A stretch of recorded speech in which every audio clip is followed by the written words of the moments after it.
Sati. Awaken to the present. Mindfulness as a way of life. Mindfulness and the Dhamma. We will be talking about all this today on our Sati program, an episode that will delve into mindfulness as a practice in our daily life and to better our relationships, whether it's with our family, friends, significant others, whether at home or outside. Today we have invited to join us on Sati a Venerable thero who has contributed to us in our previous episodes of Sati continuously in the first season of Sati, talking about mindfulness as part of the Satipatthana Sutra of the Lord Buddha. Today, let me warmly welcome and most respectfully welcome Venerable Olande Ananda thero to our studios. We're very grateful that you're here to join us on Sati once again. This is, I think, more than several years we're talking on this program once again. Venerable thero, today as we speak on Sati, you're completing 50 years of higher ordination here in Sri Lanka. Venerable Olande Ananda arrived in Sri Lanka in 1975 and from Holland at the time, and took up studies of Buddhism, understanding the Buddhist philosophy, and also took up ordination, and ever since has been affiliated with the Pagoda Meditation Center. Venerable thero, I'd like to speak to you about your life journey, the journey which began in Holland first, born in 1948 in Amsterdam, and then you studied economics and sociology at the University of Amsterdam. Thereon, you seek a spiritual life. Am I correct? Yes, indeed.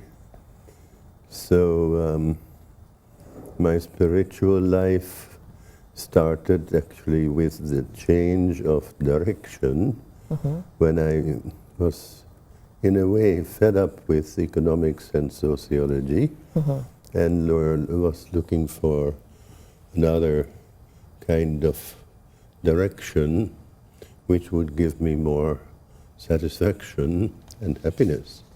So I actually went to India twice before coming to Sri Lanka, and I found in India there were lots of spiritual people, monks and lay people and people who were in robes or not in robes. There was all kinds of people practicing different kinds of things, including mindfulness, a kind of Hindu mindfulness. Later on I got to know that this mindfulness is one of the, if not the, most important practice of Buddhist meditation, of all the other kinds of meditation techniques, and that the mindfulness or satipatthana practice actually was like the very core of Buddha's teachings. Venerable thero, when you say mindfulness, at the time, 1975, how much of Buddhist philosophy was practiced here in Sri Lanka among the lay people? I'm not talking about the rituals here, Venerable thero. Well, the different kinds of practitioners who went to meditation centers, such as Kandubode, for instance, they were interested in getting spiritual advancement and also liberation from their own type of, suffering, basically, and getting a kind of a relief and, quite great relief from their dukkha or suffering. So at that time I found in Sri Lanka, especially in Kandubora, because I had got that address from a friend of mine, an ex-Buddhist monk who was living in India. He said you could go there, and that was Kandubora. And there I found that the monks who were practicing and teaching were very, very good, and they could explain exactly in the way that was clear to me.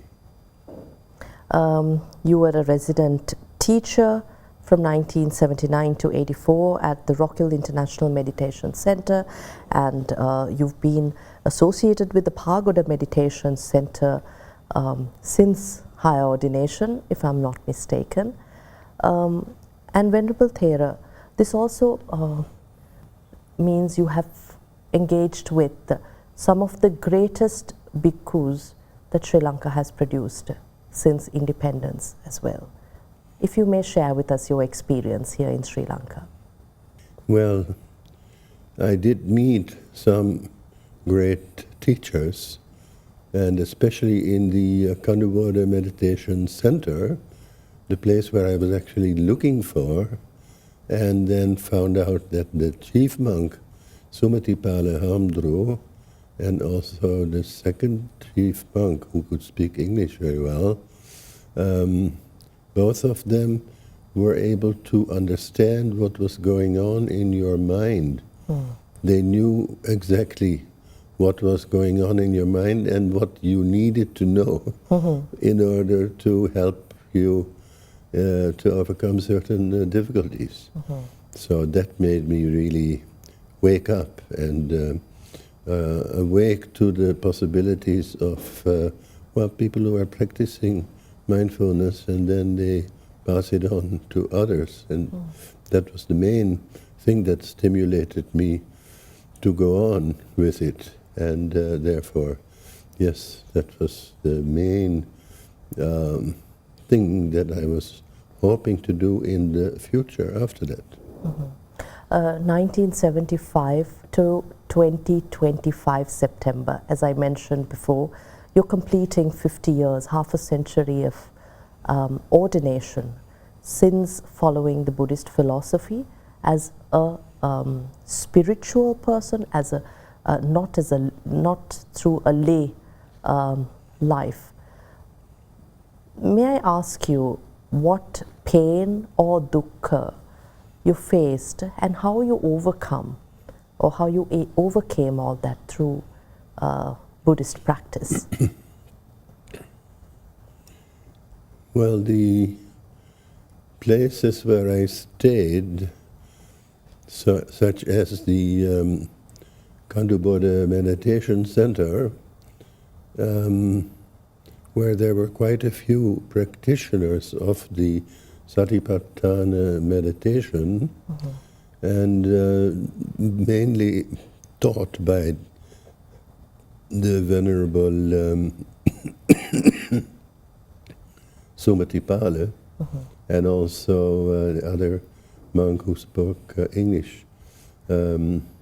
So actually, what can I say?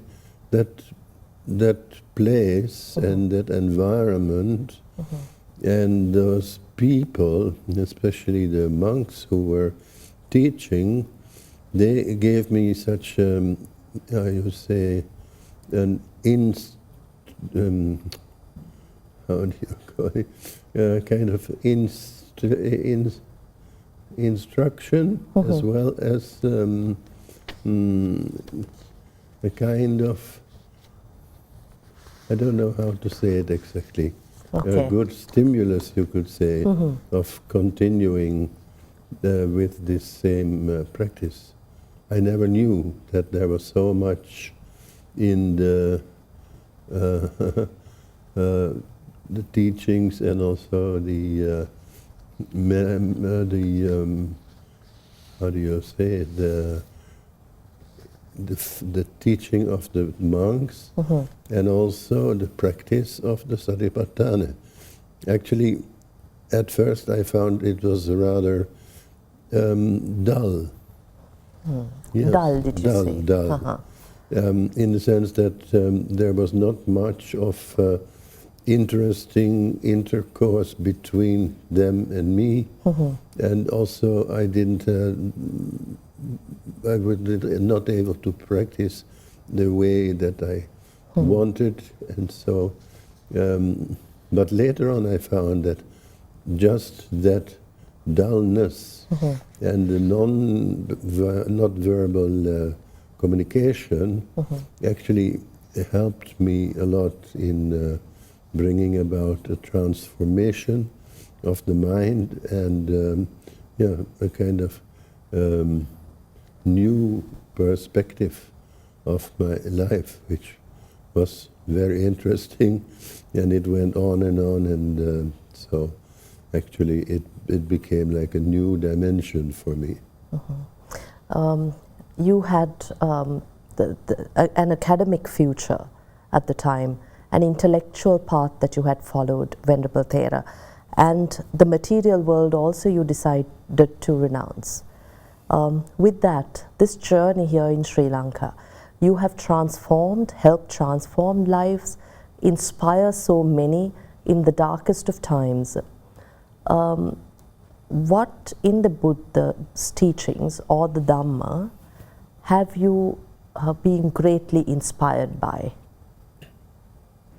Well, the simplicity of the Buddha, but also at the same time the depth of his teachings. It doesn't all have to be so deep and so abstruse and so difficult to understand. No, here we are with a teacher who understands your mind, and they know exactly what you want, and they just ask you the right question when you need it. And I thought, this is fantastic. They know exactly what's going on. So in that sense, I thought, this is really imposing and very great for my... And then, so I did not go back to what I had been doing in India, that was the Hindu path of liberation, and decided that now is the time for me to continue with the Buddhist path, actually. If I may, with your permission, go back to your lay life as a younger person, did your parents support you in the journey of seeking spiritual liberation? Well, my parents, they had not been to India by the time that I got ordained, so they did not really know what it means to get ordained as a Buddhist monk. But they found out quite soon, in the sense that the teacher said, you have to ask for permission from your parents. I thought, I am 27 and I can decide for myself, can't I? No, you have to get permission from the parents, otherwise we cannot ordain you.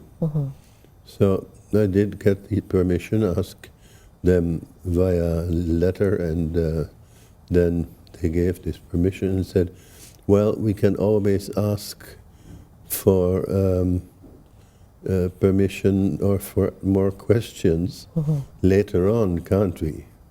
So actually they came to Sri Lanka the first time in the end of 1975, and then they found very, very interesting and good environment. They lost the fear that I might, not get enough to eat, because they saw how much we get to eat as Buddhist monks. And also how beautiful the country is, Sri Lanka, and the way we are staying on a normal sort of bed, not with kind of, how do you call it, spikes and nails and things which are painful to sleep on, but it was just a normal bed that they saw with their own eyes. And so they were quite happy about the way I was looked after by the lay people, and also the, the surroundings and the people and the nature, everything in Sri Lanka. And they started coming back 5 times altogether into Sri Lanka, yes. At the Pagoda Meditation Center, for years now, you have been sharing mindfulness as a practice, meditation sessions to help lay people understand and inculcate mindfulness and meditation as a way of life. Why do you believe we, especially in Sri Lanka, Venerable Thera, need this kind of a practice to help us get through our daily lives?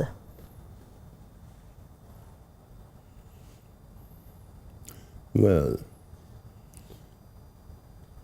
it seems that most people in Sri Lanka want to be told by somebody what they should do, or what they should believe, not as a free thinker or a person who can decide for themselves, but somebody else must be helping you to decide. That is something that is not really Buddhistic. So, but when you look at the practice of Buddhism, it's mostly a kind of how do you call it? A ritualized religion, and people are just following the rites and the rituals, and well, they don't really follow the strict rules of the well, they actually do follow the strict rules, but they are not thinking about that they should actually, how do you call it, they should change it and be more independent. Yeah, so. You mentioned about rituals, Bhante. We as Buddhists here in Sri Lanka, we've engaged in to date a number of rituals out of devotion, out of faith, but the Buddha's teachings go beyond devotion or a practice of rituals, as you just shared with us. Why do you think, being a Buddhist country, we have more than get closer to the philosophy, whether it's through sila, whether it's through bhavana, meditation, why we have become more engaged in rituals and gone farther away from practicing or embracing the philosophy? It's a little bit difficult to reply to that, because I suppose people have their own individual causes for these choices, that they are following these rites and rituals rather than, independent choice. So it's difficult to say for everybody the same kind of answer. And yeah, of course, if you look at it, how do you call it, with a kind of mathematical view, and you look how many people are following the rites and rituals, how many people are actually following the real practice, maybe you find out, yes, the majority are not following the rites, not the real practice, not the real practice, but more the what you call. Bhante, with your permission, I'd like to speak in Sinhala as well with you, because I believe Sinhala, you're proficient in the Sinhalese language, among the 12 languages that you've learned and acquired over these many years. So do you have a question in Sinhala? Or? Yes, actually. මම හිතන්නේ අපේ සිංහලෙන් එකතු වෙන ප්‍රේක්ෂකයන්ට සිංහල භාෂාවෙනුත් ප්‍රශ්න කීපයක් අහන්න අපිට වෙලාව තියෙනවා. ස්වාමින් වහන්සේ, ඔබ වහන්සේට මං හිතන්නේ අපේ රටේ බිහි වූ ශ්‍රේෂ්ඨ හාමුදුරුවෝ ස්වාමින් වහන්සේලා බලංගොඩ ආනන්ද මෛත්‍රී මහානායක මහානාහිමිපාණන්, එතකොට දවුල්දෙනේ ඥානීස්සර තේර වගේ ස්වාමීන් වහන්සේලා ඇසුරු කරන්න හැකියාවක් ලැබුණා. අපිට ඒ අත්දැකීම අපිත් එක්ක පොඩ්ඩක් බෙදා ගත්තොත්. Well, when I came to Sri Lanka, ලංකාවට ආපු දවස් ඉඳලා එතකොට මං ඒ දවස්වල සිංහල දන්නෙම නැහැ. එතකොට ඉස්සරම සුමානියක් හැම මේ අනුරාධපුර හිටියා. එතනදී චුට්ටක් සිංහල මේ ඉගෙන ගන්න පටන් ගත්තා. ඊට පස්සේ කොළඹට ඇවිල්ලා බාගොඩ ශ්‍රී විද්‍යා විජය ආරාමයටත් එහෙම ඇවිල්ලා. එතකොට දවුල්දේන ඥානිස්සර හාමුදුරුවෝ ඒ හාමුදුරුවන්ට හොඳට ඉංග්‍රීසි පුළුවන්. නමුත් ඒ හාමුදුරුවන්ගේ ගෝලියෝ සිංහල විතරයි කතා කරන්නේ. එතකොට මම ඒදා ඉඳලා පටන් ගන්න ඕන වුණා සිංහලෙන් ඉගෙන ගන්න. පොත්පත් ගත්තා. JB දිසානායක ප්‍රොෆෙසර්ගේ පොතක්, ඒ වගේම ඒ පන්සලේ හිටපු 4-5-6 නමකුත් එහෙමයි ඉංග්‍රීසි දන්නේ නැති නිසා මම මේ සිංහලෙන් තමයි කියන්න කතා කරන්න ඕන වුණා. ඒ වගේම එක මිනිස්සුත් එක්ක ආශ්‍රය කරනකොට ඉංග්‍රීසි දන්නේ නැති අය. එතකොට ඒ විදිහෙන් තමයි මට එහෙම සිංහල ඉගෙන ගත්තා. මාස ගණනකට පස්සේ අපි කියමු මාස 6කට පස්සේ මම ටිකක් සිංහල ඉගෙන ගත්තා. ඊට පස්සේ තවත් මාස 6ක් විතර යනකොට තවත් සිංහල ටිකක් ඉගෙන ගත්තා. ඊට පස්සේ තවත් මාස 6ක් විතර ඉගෙන ගන්නකොට එතකොට සෑහෙන දුරට මේ ඉංග්‍රීසි සිංහල පුළුවන් වුණා. ඔබ වහන්සේ ඇත්ත වශයෙන්ම කියනවා නම් 1975 වර්ෂයේ සිට ලංකාවට පැමිණ විට දැන් එකල තාරුණ්‍යයත් ආශ්‍රය කරන්න හම්බුණා. දැන් මේ කාලේ තරුණයොත් ආශ්‍රය කරන්න හම්බ වෙනවා. කොහොමද මේ බුදුදහමට තියෙන නැඹුරුතාවය ගැන ඔබ වහන්සේ දකින්නේ? තරුණයෝ සමහර තරුණියෝ ඇත්ත වශයෙන්ම ටිකක් ගැඹුරුවට විශේෂයෙන් බුද්ධාගමට ආසාවක් තියෙනවා. මොකද ඒගොල්ලන් දැනගත්තා බුද්ධාගමට සෑහෙන මේ ගැඹුරු තත්ත්වයක් තියෙනවා. කොට ගොඩක් දේවල් ඉගෙන ගන්නත් පුළුවන්. ඒක නිසා ඒගොල්ලන් දැන් ශ්‍රී ලංකන්ස් ඒ වගේම එංගලන්තයේ ඉන්න තරුණ ළමයි, ශ්‍රී ලංකන් තරුණ ළමයි එංගලන්තයේ නැත්නම් ඇමරිකාවේ ඉන්නේ. ඒ කට්ටිය සෑහෙන දුරට ඒගොල්ලන් සිංහල දන්නේ නැති නිසා ඒගොල්ලන් ඉංග්‍රීසි වලින් අහනවා. මේ බුද්ධාගම මෙහෙමයි නේද, ගොඩක් ප්‍රයෝජනයි. එතකොට ඒක ගැන ටිකක් කතා කරන්න පුළුවන්ද කියලා, මේක කොහොමද මට විශ්වාස කරන්න පුළුවන්ද නැද්ද කියලා, ඒ වගේ දේවල් ඒගොල්ලන් අහනවා.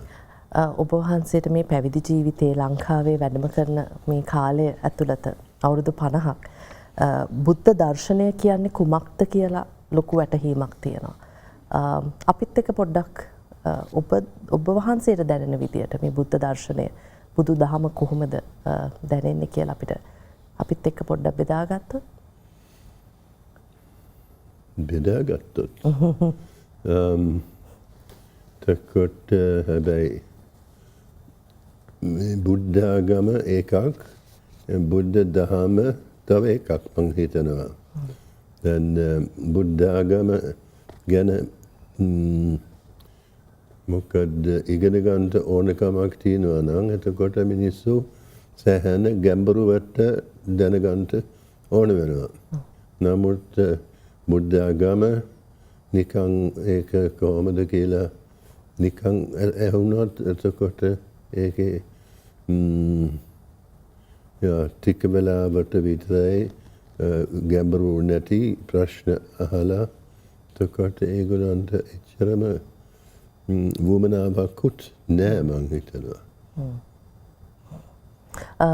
I think I've asked you a few questions in Sinhala, but because our program timing is limited, I'd like to go back to English to ask you a few questions before we wrap up. We've been talking about mindfulness, whether it's mindfulness of the body, mind in everyday life. How important is this mindfulness as a practice, Bhante, for us to have a life of contentment? Well, if we don't practice mindfulness, let's put it that way, and if we are very much mindless or, very distracted and not interested in what we are doing or thinking or, in the present moment, then it is more or less, well, maybe useless for such a person to come to this deeper understanding of Buddhism. Whereas if people are realizing even a little bit of the practical, let's say, the practice of mindfulness and Buddhism, and get some kind of what you call a kind of interest or a kind of insight into the the results of their own practice, then I think the very practice already makes them go further and further, because the mindfulness and the practice of it, and then the further development of it may lead to more and more, some kind of happiness and peace within, and therefore they might be motivated to continue with that same practice. Bhante, more and more people talk about aligning with the cosmic energy, with the universe. And here, the Buddhist philosophy, the Buddha preaches about awakening, enlightening our minds. What is the correlation? Is this the same, or is it something different? I don't really want to, what you call, hurt anyone, but I think that the practice of certain things that one does, which is not really the Buddhist teachings, but it may give some sort of a sort of happiness, but it's not real happiness. It just takes away the suffering maybe for some time, and therefore I think this kind of practice of from the very top, or the very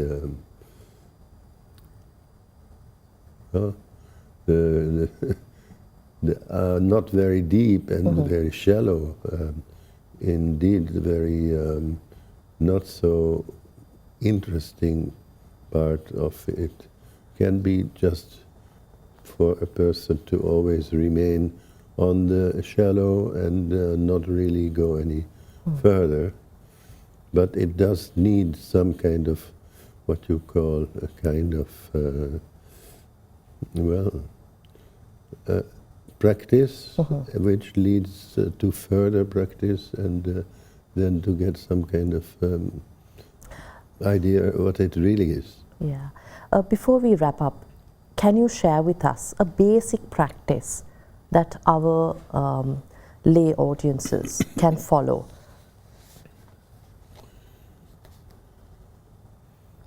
A lay practice would be like when you're sitting like this, you may just feel your body sitting here, become aware of your body sitting here, and also feel the whole body from top to toe. And then instead of trying to race through to another object, one could just feel the body and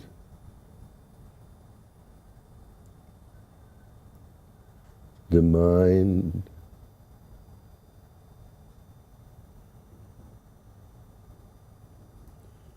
and let go of the body and mind without clinging to it.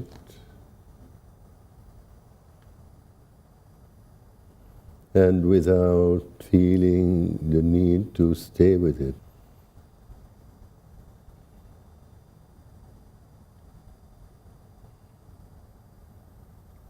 And with this mindfulness of body and mind,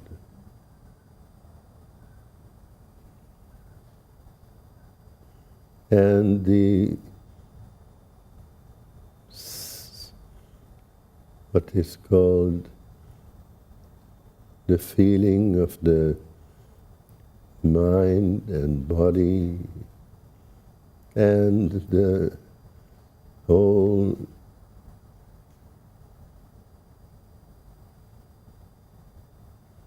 thing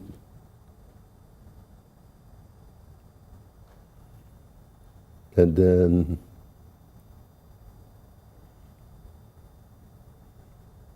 once you have reached your whole body and mind,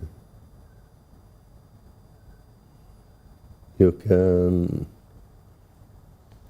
be aware of your mind and body once again. Now, towards the end of this short meditation, you can be aware of your body once again, and not only the body but also the mind.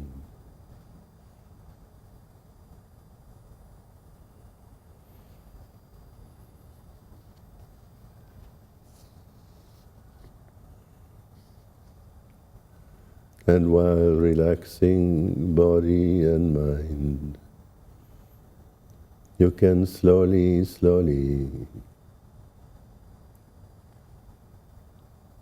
be aware of your body.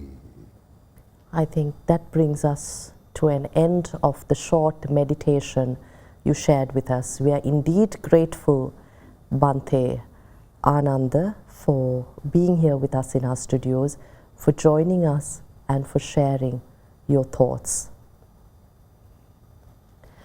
We look forward to bringing Bhante Olande Ananda Hamudaro to studios once again to in fact talk about the lifelong legacy of more than 5 decades here in Sri Lanka and beyond, practicing Buddhism, but more importantly to talk about Sati, mindfulness, as we move forward. Thank you for watching. Have a pleasant evening.